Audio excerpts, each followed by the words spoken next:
Hindi, yun nga, masyado siya nag-focus sa akin. And I love it about him yun.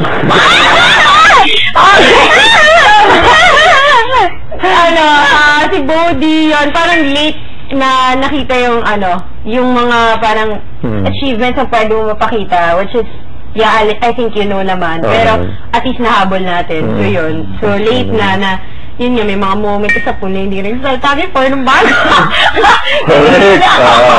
Na parang sobrang buti na lang ay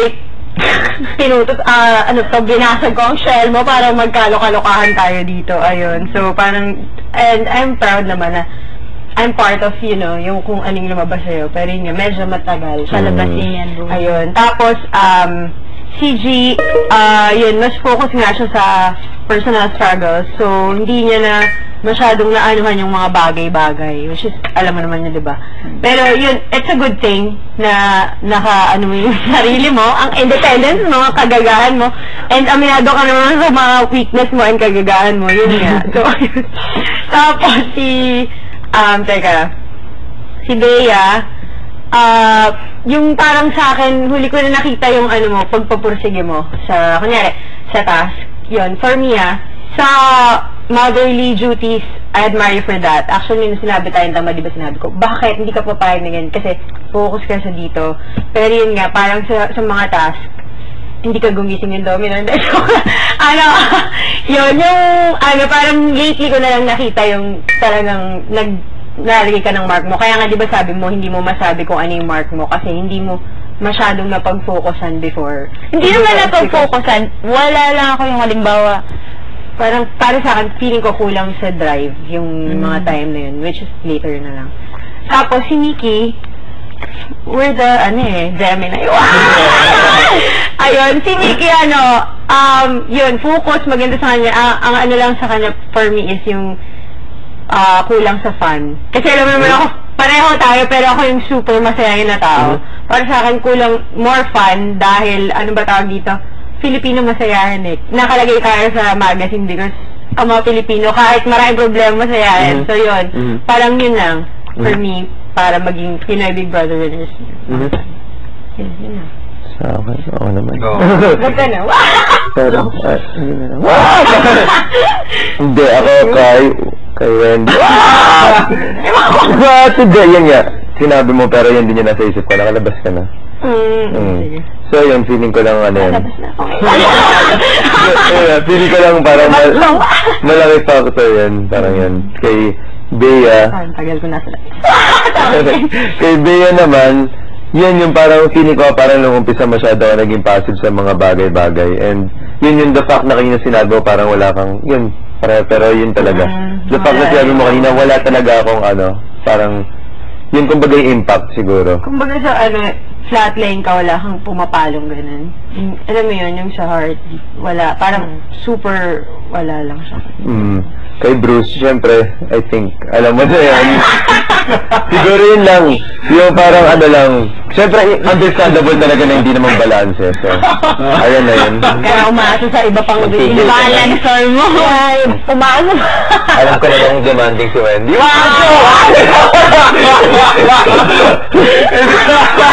Oh my God!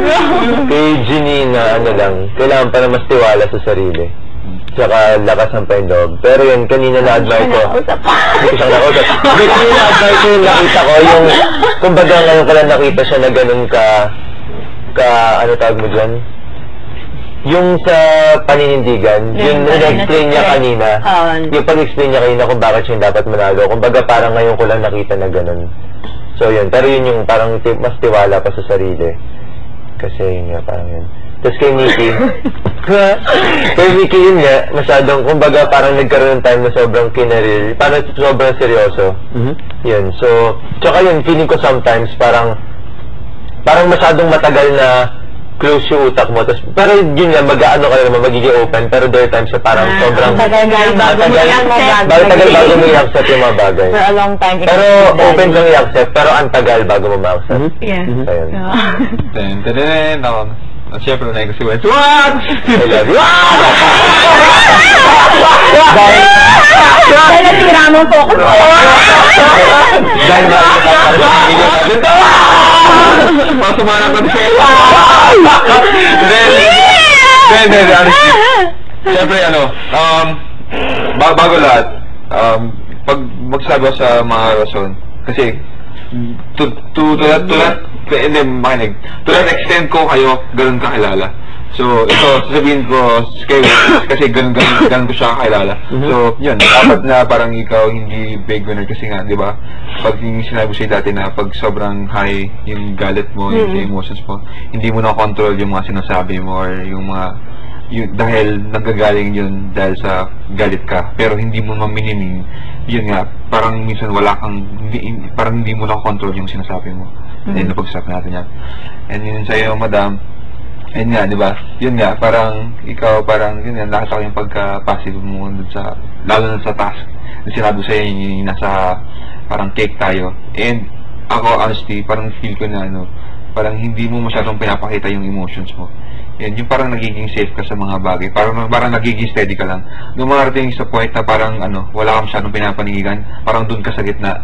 Kumbaga, yun yung feel ko. Oh, yun yung feel ko na parang ikaw ayaw mo dito sa side kasi baka yung sa kabila is magalit sa'yo.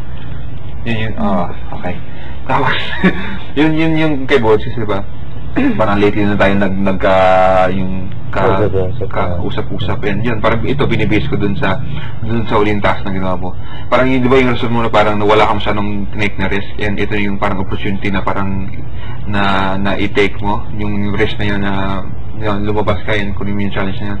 So parang inisip ko na good thing sa'yo na dito at kahit na medyo late pero hinarap mo pa rin. Yung parang yung naisip ko lang na yun nga yung rason na parang kung yun, ginawa mo pa nung unang pagdating mo pa, what more, pang siguro may matututunan ka pa.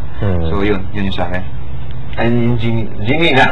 Hindi, ang tawag dito, siguro yung sa akin lang, yung parang wala kang karapatan na maging big winner is yung sa mga pessimism. Yung kahit na anong push sa'yo na ibang tao, kaya mo yan, sabi mo. Hindi, yung parang ang hirap, parang lahat na sinasabi mo, kaya mo, sabi ko, hindi ko kaya ito, hindi ako ganito, yung sa akin that's my Tapos yung kay Mickey yung nakita ko yung parang yung nakukulangan ng mga pasyensya sa mga bagay-bagay. Kunyari pag may ayaw kang gawin, o kaya pag gusto mo matapos, parang gusto mo talaga tatratin na kasi nawawalan ka ng pasyensya sa mga bagay na yun. Yun. Honestly, yun. I'm being honest. So yun. Yung sa akin. Okay. Kay mami, feeling ko kasi ikaw yung strengths mo